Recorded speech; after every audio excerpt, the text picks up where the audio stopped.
Bismillahirrahmanirrahim.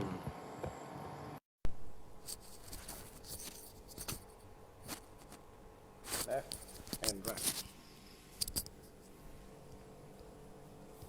Ya, Assalamualaikum warahmatullahi wabarakatuh. Alhamdulillah wassalatu wassalamu ala Rasulillah wa ala alihi wa ashabihi wa man da'a bi da'watihi ila yaumiddin.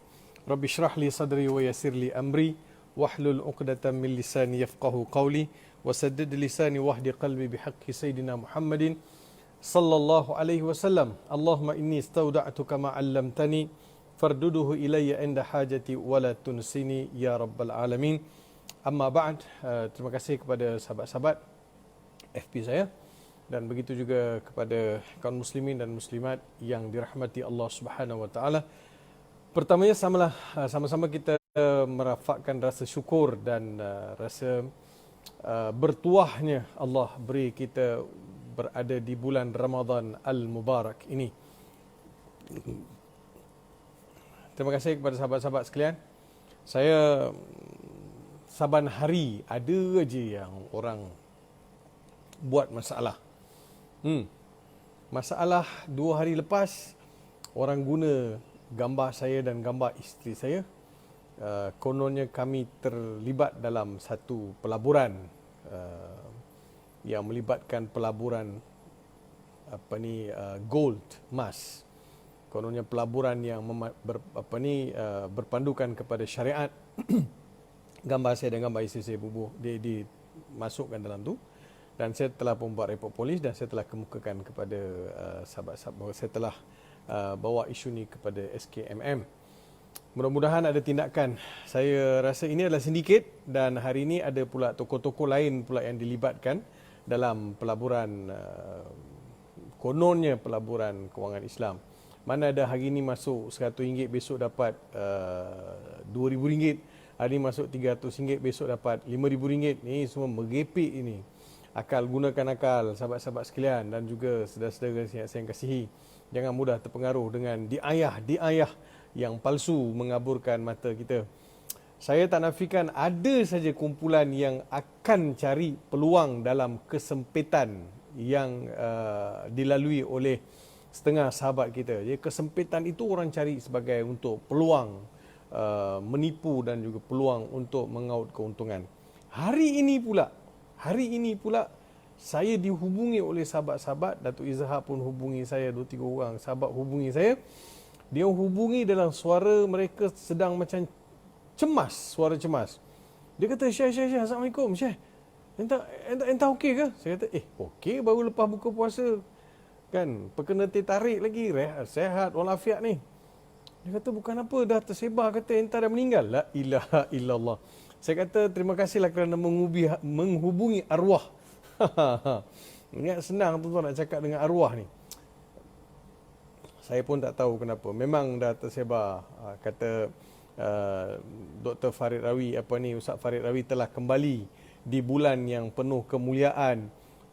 Walaupun baru masuk Islam, selalu tengok beliau di TV.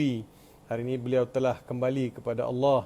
Semoga Ustaz Farid arwah berada bersama orang-orang yang baik dan tenang di sana. Tuan-tuan, saya sudah diarwahkan oleh pihak yang tidak bertanggungjawab. Saya takut mereka salah dengar cerita sebenarnya. Mereka dengar cerita yang silap, lalu mereka buat satu kesimpulan. Contoh, dia adalah berpunca daripada perkongsian kisah hidup saya dalam Islam ni. Abang saya sebenarnya dia salah faham. Mungkin saya cuba fikir di mana dia ada kesilapan riwayat ini, di mana puncanya tu kat mana. Saya pernah cerita mengenai abang saya. Abang saya masuk Islam hari Isnin, meninggal hari Jumaat. So Allah bagi hidayah pada abang saya dalam 5 hari. Minta maaf. Abang saya masuk Islam hari Isnin, meninggal hari Jumaat. Hari Isnin masuk Islam, hari Jumaat meninggal. So tempoh begitu singkat, Allah beri dia hidayah. Saya sendiri pun cemburu dengan pemergian dia. Yalah, baru masuk Islam kan, dalam keadaan bersih, suci. So saya sendiri rasa cemburu. saya kongsi cerita ni. Ni cerita lama dah saya pernah kongsi cerita ni. Mungkin orang fikir yang meninggal tu saya. Tak tahu, saya tak tahu macam mana dia boleh link. Tapi tolonglah sahabat-sahabat sebar-sebarkan, bagi tahu kawan-kawan kan. Takut ada yang malam ni buat tahlil. Ila hadratul Nabi, khususan ila almarhum Ustaz Farid kan. Jangan jadi semua kita bakal arwah. Kita semua bakal arwah. Satu hari nanti kita semua akan kembali menemui Allah Subhanahu Wa Taala. Tapi janganlah diarwahkan awal sangat. Arwah awal sangat. Tapi kalau Tuhan ambil bulan Ramadan, ini satu kemuliaan lah tuan-tuan. Ramai juga yang bertemu ajal pada bulan Ramadan. Dalam keadaan berpuasa, ada sahabat sedang nak berbuka puasa. Sahabat saya, Dr. Faisal, pensyarah di USIM, meninggal hari Ramadan yang pertama. Ramadan pertama, selepas berbuka puasa, beliau masuk ke bilik air, ambil wuduk, jatuh, meninggal. Mengikut postmortem, doktor kata heart failure, jantung gagal berfungsi. So meninggal pada 1 Ramadan. Hari Allah buka pintu-pintu syurga, tuan-tuan. Allahu Akbar. Ini kita tidak menafikan semua kita akan bertemu dengan ajal. Allah Subhanahu Wa Taala berfirman, kullu nafsin dha'iqatul maut. Setiap yang bernyawa penghujungnya akan bertemu dengan ajal, akan bertemu dengan kematian. Tak ada seorang pun yang akan kekal abadi. Sehebat mana pun manusia tu, dia akan bertemu ajal. Dia akan masuk ke dalam liang lahat. Dia akan menjadi hamba di kalangan hamba-hamba Allah Subhanahu Wa Taala. Pada masa itu ditinggalkanlah semua pangkat, jawatan, gelaran, nothing. Kita akan bawa diri kita sebatang kara. Kullun atir rahman farda. Setiap seorang datang bertemu dengan pencipta dia secara single. Tak ada pengiring, tak ada hulu balang, tidak ada pengawal.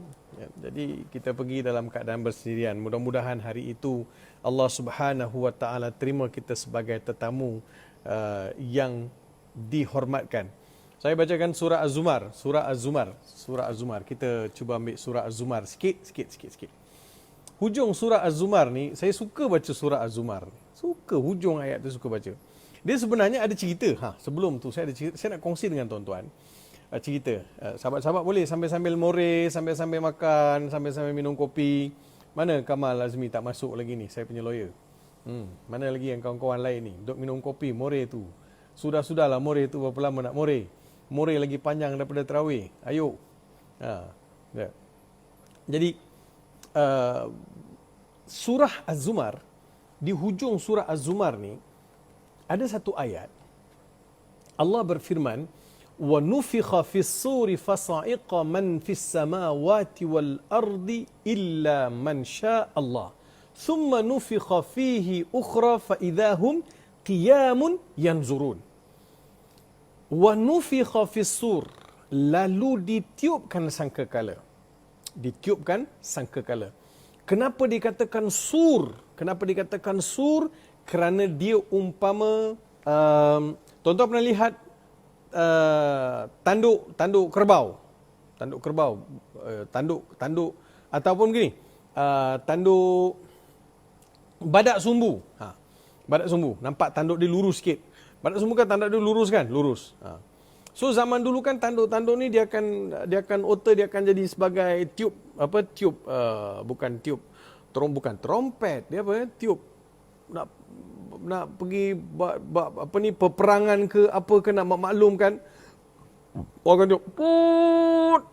Di hujungnya kecil, di hujung, di pangkalnya kecil, di hujung dia besar. Di pangkalnya kecil, di hujung dia besar. So itu namanya sur, sebab bunyi itu akan keluar besar. So itu namanya sur. Wa nufikha fis suri fasa'iqa man fis samawati wal ard. Lalu rebah jatuhlah segala yang di langit dan di bumi. Jatuh, semua jatuh, rebah jatuh. Tersungkur semuanya. Menyembah bumi. Semua. Wa nufikha fis suri fasa'iqa man fis samawati wal ard. Dengan tiupan sangkakala yang pertama. thumma nufikha fihi ukhra fa idahum qiyamun yanzurun. Kemudian ditiupkan sangkakala untuk kali kedua, lalu yang sudah tersungkur semua, yang sudah tertanam dalam perut bumi dibangkitkan. Dibangkitkan untuk apa? Thumma nufikha fihi ukhra fa idahum qiyamun yanzurun. Maka mereka akan bangkit untuk masing-masing lihat apakah natijah hasil daripada apa yang telah dilakukan di atas permukaan bumi ini. Saya kan betul-betul bulan Ramadan juga satu peristiwa berlaku 1998. 1998. Tuan-tuan kod betul-betul. Nanti hujung Ramadan saya akan tanya soalan-soalan kuis. Siapa yang berjaya, saya belanja dekat Arsyad lepas PKP. Okay. Pada tahun 1998, saya pergi umrah. Pergi daripada Jordan. Masa saya buat first degree, saya pergi daripada Jordan. Naik bas, naik bas 24 jam sampai. Sampai di Mekah. Sampai di Madinah dulu. Sampai di Madinah, tapi kita singgah di Madinah, lepas tu kita terus pergi ke Mekah pula. Pergi ke Mekah. Bulan Ramadan ni, sampai di Mekah. Sampai di Mekah, biasanya, masa kita orang pergi umrah zaman tu, masa zaman belajar ni, kita pergi masjid lepas Zuhur kita masuk masjid, lepas tarawih baru kita balik. Sebab tempat tinggal jauh. Kita tak boleh nak duduk dekat Darul Tauhid, tak boleh dekat Zamzam Tower. Masa tu Darul Tauhid, Zamzam Tower pun tak ada, tuan-tuan. Ya, hotel tak ada yang mahal semua dekat. Kita student, kita duduk macam sardin. Duduk sewa dekat ujung-ujung bukit. Kita duduk situ. Siapa sahabat-sahabat saya ada tak sedang live, sedang bersama saya? Mungkin Omar pun ada pengalaman, tapi Omar pergi zaman dah moden. Saya, Ehsan pergi zaman dah moden. Saya pergi zaman dulu 1998. Sempat lagi lepas tawaf turun ke bawah ke Telaga Zamzam. Nampak Telaga Zamzam tau masa tu. Minum air dekat situ. Jadi, saya pergi Zuhur, Isyak baru balik. Lepas tarawih baru balik. Sedang pada satu hari, saya pergi masjid, saya duduk, saya solat Zuhur. Lepas solat Zuhur, saya baca Quran. Solat Asar pula. Lepas solat Asar, saya sambung lagi baca Quran. Sedang saya baca Quran lepas Asar, di salah satu tiang, saya duduk bersandar baca Quran, datang seorang Arab, duduk sebelah saya. Dia pun baca Quran. Saya baca Quran, so saya tak peduli kat dia, dia tak peduli kat saya. Masing-masing baca Quran. Masing sedang beramal, baca. Tiba-tiba dia cuit saya. Dia sentuh, dia tepuk peha saya ni, dia tepuk bagi salam lah. Tepuk bagi salam. Assalamualaikum, dia kata. Saya pun waalaikumsalam. Toleh tengok dia. Itu dia. Tuan Syekh dengan egal, dengan apa dia punya syamak dia tu, dengan kain dia, dengan jambang, dengan wajah dia, dengan bau harum kasturi dia. Saya kata Masya Allah. Saya pun senyum. Saya kata na'am. Dia kata Assalamualaikum. Waalaikumsalam. Na'am. Saya kata, Ya akhil aziz, dia kata, wahai saudaraku yang mulia, syu makna hadhil ayat. Apa makna ayat ni? Dalam hati saya kata, engkau Arab. Patut aku tanya kat engkau. Kan? Kenapa pula engkau tanya kat aku? Jadi dia ada kemusykilan dalam ayat tu. Dia Arab, betul Arab. Dia faham, dia secara literal dia faham ayat yang dia baca, tapi secara tafsirnya dia tak faham. So itu kemusykilan dia. Dia baca wa nufikha fis sur. Dia sampai dekat ayat tu, dia betul-betul surah Zumar, dia tepuk saya, dia tanya, "Syu mana hadhil ayat?" Saya kata, "Ma huwa mushkilatuk? Aina al-ishkal?" Saya kata, "Apa masalahnya? Di mana kemusykilan saudara?" Dia kata, "Hadhil ayat taqul anna qiyamah qad waqa'a nufikha fis sur. Walakin al-qiyamah lam yahduth ba'd." Dia kata, ayat ni kata kiamat dah berlaku, sedangkan kiamat tak berlaku. Ya, nampak tu. Secara literal dia faham kiamat dah berlaku. Kenapa dia kata kiamat dah berlaku? Sebab nufikha itu past tense. Nufikha itu past tense, fi'il madhi, yang membawa maksud kiamat telah berlaku. Dan secara literal dia faham betul lah. Tapi ada satu benda lagi yang dia tak faham, iaitu fi'il madhi mabni lil majhul. Fi'il madhi tetapi pembuatnya sudah disembunyikan. Satu. Keduanya, Allah Subhanahu wa taala memberitahu dengan sirah, dengan uslub past tense untuk apa? Saya pun jelas. Ya akhil aziz, na'am. Hadhihi as-sighah, sighatut tamrid, saya kata. Mabni fi'il madhi mabniyun 'ala al-majhul, mabni 'ala al-majhul. Wa fa'il lam yudhkar. Dhukra fima ba'd. Walakin Allah Subhanahu wa ta'ala جاءت هذه الآية بصيغة تمريض أو على المجهول تدل على شدة وقوع الأمر كأنك تنظر بعينيك عن أحوال القيامة. Ada yang kata subtitle please, Ustaz subtitle please. Baik. Dia seronok cakap Arab ni. Kalau tahu Arab cakap Arab, wah Masya Allah. Cakap bahasa Arab ni Masya Allah. Seronok rasa. Saya bagi tahu dia, betul saudara, dia fi'il madhi past tense, tetapi past tense yang disembunyikan pembuatnya. Kalau Allah Subhanahu dalam Al-Quran sekiranya datang dalam bentuk past tense nak menunjukkan bahawa perkara itu pasti berlaku, dan Allah gambarkan seolah-olah kita ada dalam environment kiamat tersebut.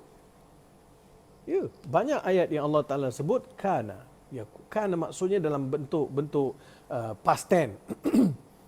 Dia pun mata dia jadi bulat. Wallah, dia kata. Sahih? Naam. Ya akhi, ashkuruka. Syukran ya akhi. Wallahi fatahallahu laka yani. Allah yaftah alaik. Terima kasih saudara. Semoga Allah buka untuk awak pintu-pintu ilmu. Begitulah dia punya seronok. Masya Allah alaik, dia kata. Saya kebetulan memang saya belajar topik dalam bahasa Arab tu. Saya belajar nahu. So saya belajarlah bab tu. Sebab itu saya boleh jawab. Kalau tanya benda yang daripada tu, saya pun lingkup. Mungkin saya pun tak boleh jawab juga, tuan-tuan. Bukan kata kita ni hebat tahu. Benda kebetulan benda yang dia tanya tu, saya tahu itu je. Kalau tak tahu, saya kata, ana asif jiddan, ana la a'rif, ana miskin. Kan? Kalau betul lah saya, benda yang dia tanya saya tak tahu, saya akan cakap, minta maaf lah, saya pun tak tahu, saya miskin. Ana qalilul bida'ati fil ilmi ya syekh. Saya punya pikulan ilmu taklah seberat mana, sikit aja bawa ilmu. So, dia punya seronok lepas saya bagi penjelasan tu. Memang dia happy sangat. Lepas tu dia tanya soalan. Dia tanya soalan, yang ni best. Dia tanya soalan, anta min fin? Awak dari mana? Dia tahulah, ana min Malaysia. Bila kata ana min Malaysia, dia mula tengok atas bawah. Suspense. Saya dah agak dah. Dia mesti akan kata, ya ke mamat ni daripada Malaysia kan. Mungkin dia tengok color tak sama dengan orang Malaysia kot. Dia tengok color kita kalau Bangladesh, kalau daripada Pakistan ke India kan. Tapi, bila saya cakap, Naam Syekh, ana min Malaysia. Ana talib adrus fil Urdun. Saya kata, saya belajar di Jordan. La, wallah, naam. Saya kata, wah, ana fakirt anta Sudani. Pandai Encik Nan. Tuan Adnan, dia pandai teka. Ana fakirt anta min Sudan atau min Oman. Dia kata, aku ingatkan kau daripada Sudan, daripada Oman, atau Yaman. Oh, dia pertama sekali bila cakap macam tu, kira bahasa Arab saya pas lah. Sehingga dia boleh anggap kita Arab kan. Satu. Keduanya, mungkin dia punya pengetahuan Malaysia ni ada pelbagai masyarakat majmuk, ada Melayu, ada Cina, ada India. Mungkin dia tak sampai maklumat pada dia kot, begitulah lebih kurang. Bila saya kata saya ni pelajar, dia punya seronok tuan-tuan. Aduh, dia punya seronok. Dia masuk tangan dia dalam jubah dia. Oh, dia masuk. Dia hulurkan duit. Saya tak tahu berapa. Masa tu dia ambil duit, dia genggam duit tu, dia hulur, dia salamkan saya. Dia salam, khudh hadha yani. Sedekah. Dia kata, la ya Syekh, la. Saya kata, saya tak mau lah, Tak apa. Saya kata, saya ada duit. Saya tak mau. Duit bawa untuk beli nasi biryani tak banyak pun, 10-20 rial ada lah kan. Tiba-tiba dia nak bagi duit, kita pun segan enggak? Segan, tak nak, tak apa. Dia kata, la khudh lillah, hadha lillah khudh. Dia paksa ambil, saya pun ambil lah. Kan? Lepas tu saya pun pindah tempat lain. Sebab saya nak pergi tempat lain tu, saya nak cari aircon sejuk sikit. Tempat duduk tu matahari dah mula jatuh kan. Bila pergi tempat lain tu, hati tu berkata, jom tengok berapa dia bagi. Biasalah manusia kan, nak tahu juga berapa mamat tu hulur kat aku, nak tahu juga. Oh, sampai dekat satu tiang tu, saya duduk, saya kata, berapa dia bagi Berapa dia? 300 rial. Alhamdulillah, 300 rial dia bagi. 300 rial, brother. 300 rial. Saya kata, mak ai banyaknya. Masa tu, masa belajar tu, first degree saya buat tu, dapat 300 rial. Mak ai. Punyalah seronok dapat 300 rial. Macam-macam boleh beli. Siap belanja kawan-kawan. 3 hari 3 malam kami makan luar. Rezeki. 3 huruf aja. Tapi Quran kan rezeki, Masya Allah. Kerana Quran Allah murahkan rezeki. Allahu Akbar. Ya. 3 huruf aja tuan-tuan. Dia tak faham. So itu pengalaman yang saya kongsi dengan sahabat-sahabat sekalian. Dan ada 2-3 pengalaman lain Quran ni. Tapi itulah, semoga keberkatan belajar Quran, mengajar Quran ni sampai pada guru-guru saya. Semoga guru-guru saya yang sabar mengajar saya Al-Quran, semoga mereka beroleh keberkatan dan juga kerahmatan hidup. Kepada yang sudah kembali kepada Allah Subhanahu Wa Taala, saya doakan supaya Allah tempatkan mereka dengan bersama orang-orang yang soleh, dipakaikan untuk mereka mahkota-mahkota yang indah, kerana ada anak-anak murid mereka yang masih memperjuangkan membaca dan mengajar Al-Quran. Allahu Akbar. Jadi sahabat-sahabat dan juga teman-teman sekalian, itu perkongsian yang saya nak share tadi. Sebab saya bila baca dalam surah Az-Zumar ni, pangkal tu yang saya teringat, tapi saya nak sebut di hujung surah Az-Zumar, Allah Subhanahu Wa Taala ada berfirman. Basically hujung surah Az-Zumar ni Allah sebut ada dua kelompok manusia. Pertama, kelompok manusia yang dibawa ke syurga, dan satu kelompok manusia yang dibawa ke neraka, dan satu kelompok manusia yang dibawa ke syurga. Satu dibawa ke neraka, satu dibawa ke syurga. Yang masuk ke dalam syurga ini pastinya mereka akan dapat nikmat. Yang dibawa ke neraka, Masya Allah, mereka akan disoal siasat. Sebab Allah Ta'ala sebut dalam ayat tu, kemudian wa asyraqatil ardu bi nuri rabbiha wa wudi'al kitabu wa ji'a bin nabiyyin wa syuhada wa qudiya bainahum bil haqqi wa hum la yuzlamun. Wa asyraqatil ardu bi nuri rabbiha. Bumi, alam semesta ini menjadi sinar, bergemerlapan binuri rabbiha, dengan cahaya Tuhan. Dengan cahaya Allah Subhanahu Wa Taala, menjadi terang benderang alam ini. Jadi yang terang pada hari kiamat itu adalah dengan cahaya Allah Subhanahu Wa Taala, nur Allah Subhanahu Wa Taala yang akan bergemerlapan, akan menerangi alam pada hari tersebut. Wa asyraqatil ardu binuri rabbiha. Ya Allah, cantiknya ayat tu. Wa asyraqatil ardu binuri rabbiha. Bumi itu menjadi indah, cantik, menyerlah, seri kerana adanya cahaya Tuhan. Adanya cahaya Tuhan. Betul lah tuan-tuan, dalam surah An-Nur kita bacakan, Allahu nurus samawati wal ard. Mathalu nurihi kamishkatin fiha misbah. Al-misbahu fi zujajah. Allahu nurus samawati wal ard. Allah itu Tuhan, pemilik cahaya. Pemilik cahaya. Cahaya-cahaya yang ada hari ini semua ni adalah Tuhan bagi kita tompang, tuan-tuan. Allah bagi kita tompang. Tak ada cahaya, sesat kita, tuan-tuan. Tak nampak apa. Jadi cahaya ini dalam Al-Quran. Tuan-tuan lihat, saya nak sebut. Cahaya dalam Al-Quran ini, Allah Subhanahu Wa Taala, nur dalam Al-Quran tak pernah ada plural. Nur dalam Al-Quran tak pernah ada plural. Kita kata apakah kalimat yang berlawanan? Nur lawannya apa? Zulm, kegelapan. Nur, zulm. Nur, zulm. Zulm ini dia ada singular, zulm. Dia bila jadi plural jadi zulumat. Kegelapan. Nur, dia tak pernah ada anwar. Dalam Quran tak ada. Dia sentiasa nur itu mufrad dalam Al-Quran. Sebab pemiliknya adalah tunggal. Pemiliknya adalah satu. Dia yang memiliki dan dia sajalah yang boleh beri untuk manusia cahaya. Jadi carilah cahaya daripada Allah Subhanahu Wa Taala, pemberian cahaya daripada Allah Subhanahu Wa Taala. Jadi saya sebut bahawa dua keadaan, wa asyraqatil ardu binuri rabbiha wa wudi'al kitabu wa ji'a bin nabiyyin. Kemudian kitab itu dibawa, itu catatan. Waji'a bin nabiyyin, nabi-nabi didatangkan sebagai saksi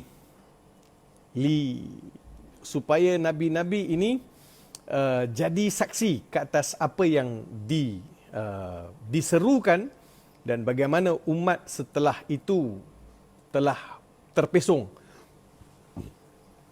Waji'a bin nabiyyin wasyuhada'i wa qudiya bainahum bil haqqi wa hum la yuzlamun.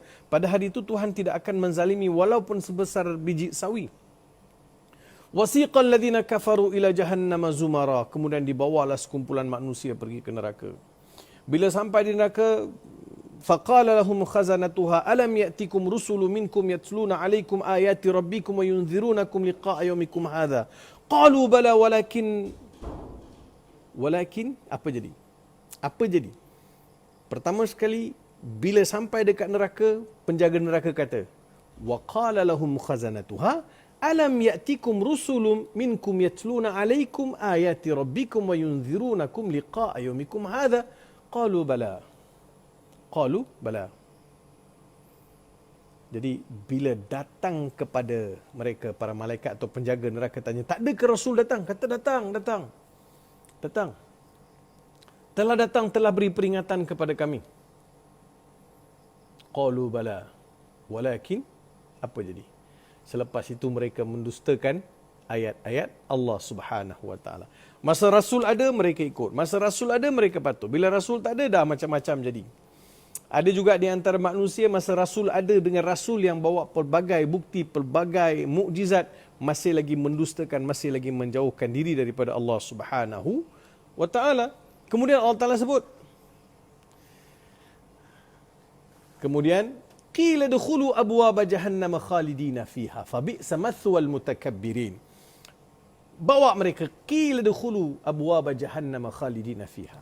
Lalu bawalah mereka melalui pintu-pintu neraka. Bawa humban mereka ke dalam itu. Fabi'sa mathwal lil mutakabbirin. Seburuk-buruk balasan atau tempat kembali adalah kepada orang yang membongkak diri, membesar diri. Bila Nabi datang bagi ajaran, dia rasa dia pandai. Bila Islam datang beri petunjuk, dia rasa dia lebih tahu. Islam tunjuk bagi kita halal itu apa, haram itu apa, syubhat itu apa, panduan-panduan rasul-rasul, nabi-nabi. Sebab itu Nabi didatangkan, kemudian syuhada, siapa yang akan jadi penyaksi, saksi kepada mereka? Para alim ulama akan ditanya, kamu ajar tak ajar? Apa benda yang kamu ajar? Kalau kamu ajar, kenapa umat kamu? Apa yang kamu ajar?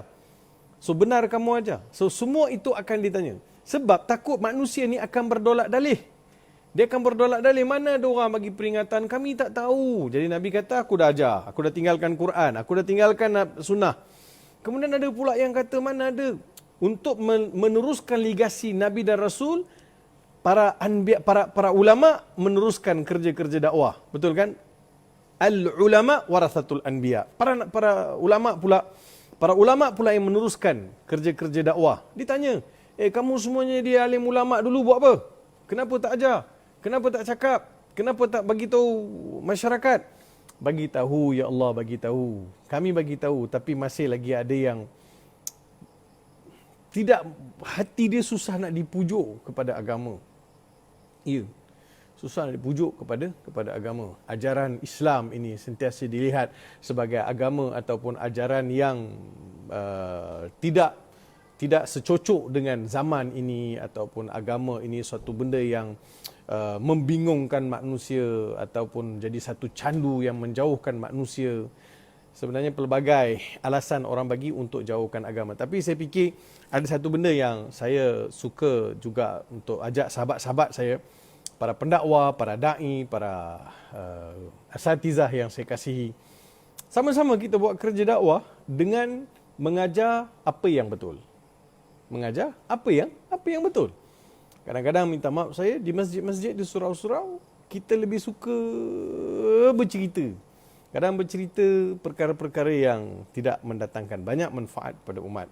Kalau boleh, kita ada kitab yang kita baca, kita ada pengajian yang disusun, masjid surau, kena susun balik. Bagikan balance dia tu. Ada hari belajar fiqah, ada hari belajar tafsir, ada hari belajar tasawuf, ada hari kita belajar hadis, ada hari kita belajar sirah. Ada hari kita akan bertadarus, baca Quran, bermuzakarah.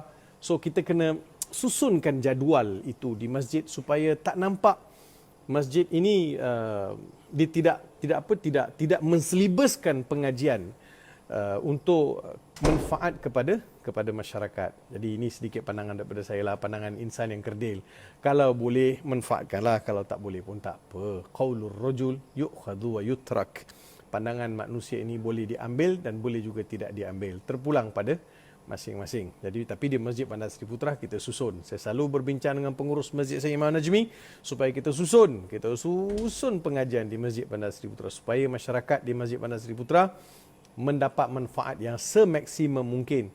No point lah tuan-tuan, kadang masjid belanja sampai belah-belah ribu sebulan untuk pengajian. Hujungnya kalau kita tengok apa yang dapat.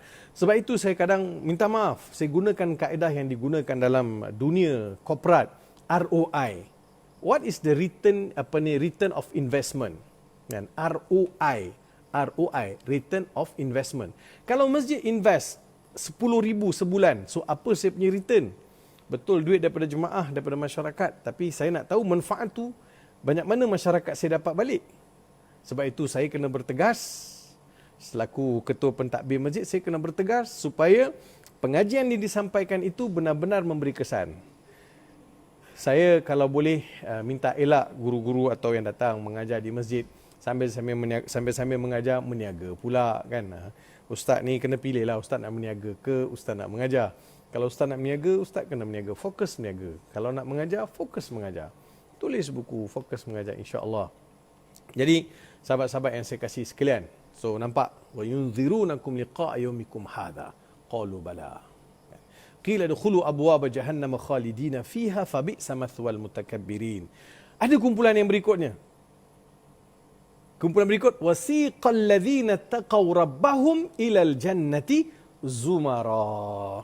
Adapun orang yang bertakwa kepada Allah Subhanahu wa taala, mereka dibawa ke neraka, mereka dibawa ke syurga. Mereka dibawa ke syurga untuk apa? Untuk masuk syurga. Bila sampai di syurga tu, pintu-pintu syurga dibuka. Penjaga syurga itu bertanya.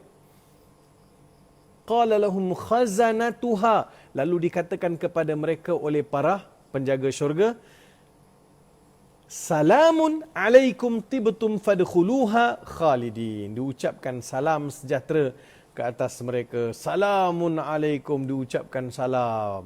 Beratur malaikat mengalu-alukan kedatangan kita ke dalam syurga. Ada di sana riwayat lain, qiraat lain. Contohnya, wasiqal ladzina taqaw rabbahum ilal jannati zumara hatta idza ja'uha wa futihat abwabuha. Ada riwayat lain baca hatta idza ja'uha wa futihat abwabuha. Futihat, ta itu dia ada sabdu futihat. Keduanya beza ayat ni dengan beza ayat di atas. Terima kasih kepada saudara Ehsan iaitu Omar yang telah memuatkan kedua-dua ayat pada ruang komen. Tadi beliau dah memuatkan ayat yang masuk dengan ayat kumpulan dimasuk ke dalam neraka. Ni ayat kumpulan dimasuk ke dalam syurga.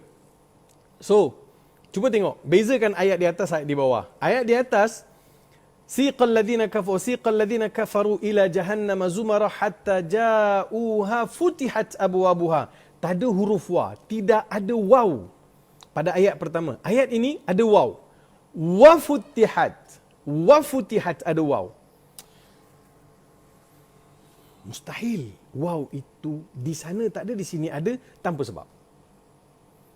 Kalau kita tanya kenapa sana tak ada waw, sini ada waw, jangan pula ada kata ustaz ikut Allah lah ustaz, ini ayat Quran, ikut Allah lah nak firman macam mana. Halo saudara, yang tu saya pun tahu, ini firman Allah. Tapi saya punya concern, saya punya kecenderungan adalah untuk meneliti setiap firman Allah, setiap kalimah Allah Subhanahu wa taala ini, apakah rahsia di sebaliknya. Mustahil tak ada di sana sebarang petunjuk ataupun rahsia ataupun hikmah. Kalau atas tak ada waw, kenapa sini ada waw? Mesti ada sebab. Sana tak ada waw, sini ada waw. Sebab datangnya waw itu menggambarkan bahawa tadi yang masuk neraka, hatta idza ja'uha futihat abwabuha, tunggu mereka sampai baru pintu neraka dibuka. Sampai depan pintu neraka baru pintu neraka buka. Untuk ahli syurga tak sampai lagi pintu dah buka. Mana lebih hormat tuan-tuan? Mana lebih hormat? Kalau boleh Tuhan tak nak kita masuk neraka, sebab itu dia lambat buka pintu neraka tu. Janganlah tengok, tak payahlah. Tapi ada manusia nak masuk juga. Sampai dekat pintu neraka. Sebab itu malaikat tanya, apa yang kamu buat? Bukankah Rasul Nabi aku utus? Kenapa kamu engkar? Kenapa kamu lari? Kenapa kamu lawan? Bila masuk syurga, wa futihat, ada waw. Waw itu menggambarkan bahawa pintu-pintu syurga itu sudah sedia terbuka. Allah mengalu-alukan kedatangan tuan-tuan dan juga saya. Kita dialu-alukan pintu syurga itu buka. Wa futihat. Kenapa ada futihat? Kenapa riwayat lain futihat? Futihat saja. Futihat ini adalah menampakkan bahawa buka sebuka-bukanya. Bukan buka separuh, sebelah buka separuh, sebelah tutup. Tak. Dia menggambarkan betapa dialukan ahli syurga itu dengan begitu meriah. Tuan-tuan, kita pergi rumah orang besar-besar, rumah orang kaya, kita sampai, kita kena tunggu depan pintu tuan-tuan. Depan tunggu. Assalamualaikum. Ting tong, ting tong. Assalamualaikum. Ini syurga. Syurga. Bayangkan kita pergi rumah orang besar-besar ni, kita pergi, tuan rumah tunggu, pintu dah buka besar. Besar hati tak kita? Ya Allah, baiknya. Kan? Besar hati tak kita? Berbesar hati. Berbesar hatinya kita, ya Allah, ya Rabbi, ya Karim. Semoga kita juga akan mendapat penghormatan tersebut. Jadi sahabat-sahabat yang saya kasih sekalian, bulan Ramadan, bulan Allah turunkan Al-Quran, muliakan kehidupan kita, muliakan diri kita dengan mendekatkan diri kepada Al-Quran Al-Karim. Saya pernah tanya dengan guru saya, tuan-tuan. Saya pernah tanya. Ini masa saya belajar kat Jordan. Ada orang tanya dengan saya, kenapa you boleh pergi Jordan? Macam mana you dulu masuk Islam, mu'alaf, pergi Jordan? Macam mana you boleh pergi Jordan? Saya pergi Jordan ni atas satu sebab. Satu je sebab. Saya pergi Jordan ni. Tolong tuan-tuan, saya pergi Jordan, saya bukan nak jadi ustaz. Tak pernah dalam hati ni kata, lepas masuk Islam 5-6 tahun tu, 5-6 tahun tu dalam hati tu nak jadi ustaz. Tak ada. Tapi terkilan saya sebab masa dah 5-6 tahun, 5 tahun saya masuk Islam. Saya masuk 1990, 1995 saya pergi Jordan. 1991, 92, 3, 4, saya dah boleh baca Quran, saya dah belajar taranum, saya dah boleh jadi imam. Jadi orang bila saya jadi imam, orang datang salam dengan saya, kata, oh, Masya Allah, saudara jadi imam. Sedaplah kita ikut, kita jadi makmum.